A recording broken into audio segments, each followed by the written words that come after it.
જેથી પીસીઆર જે તે જગ્યાએ પહોંચેલી અને ત્યાં ઊભેલા તેના મધર ફાધરે રજૂઆત કરેલી કે મારી 6 વર્ષની દીકરીને કોઈ માણસ અજાણ્યો અપહરણ કરી લઈ ગયેલ છે। ત્યારબાદ પોલીસ ઘટના સ્થળે પહોંચે છે, પોલીસ આજુબાજુ ચેક કરે છે અને સીસીટીવી જોવાનું ચાલુ કરે છે। ત્યારબાદ એક માણસ આ દીકરીને લઈને જતો દેખાય છે,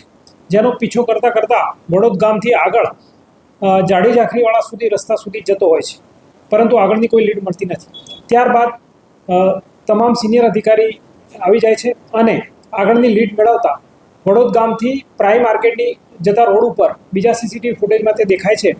જેની શોધખોળ કરતાં અમે આગળ જઈએ છીએ અને આગળ એક વેદાંત સાઈડ પર એક સિક્યુરિટી કર્મચારી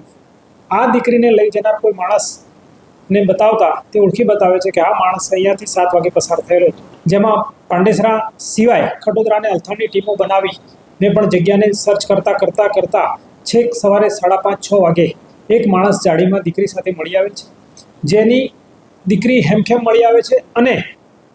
માણસ પણ ત્યાંથી મળી આવે છે, જેથી પોલીસે રાત્રે ગુનો દાખલ કરેલો હોય છે, જેના આધારે પોલીસ તેની ધરપકડ કરે છે અને આગળની કાર્યવાહી ચાલુમાં છે।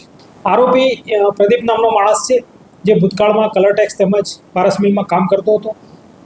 સાંજના ભાગે જે રીતે એને ઉઠાવવામાં આવી છે તે મુજબ તેણે પોતે કબૂલાત પણ કરેલી છે કે તે કોઈ ખરાબ ઇરાદાથી આ છોકરીને લઈ ગયેલો, પરંતુ સંજોગો વસાત અથવા નસીબના જોગે જે પણ કંઈ કહો તે છોકરી ખૂબ જ સલામત રીતે મળી આવેલ છે અને છોકરી સાથે કોઈ અઘટિત ઘટના બનેલાનું નહીં જણાવેલ મેડિકલ રિપોર્ટમાં આવેલ છે, જેથી છોકરી ખૂબ સલામત હોય, બીજી કોઈ અન્ય ચિંતાનું કારણ નહોતું।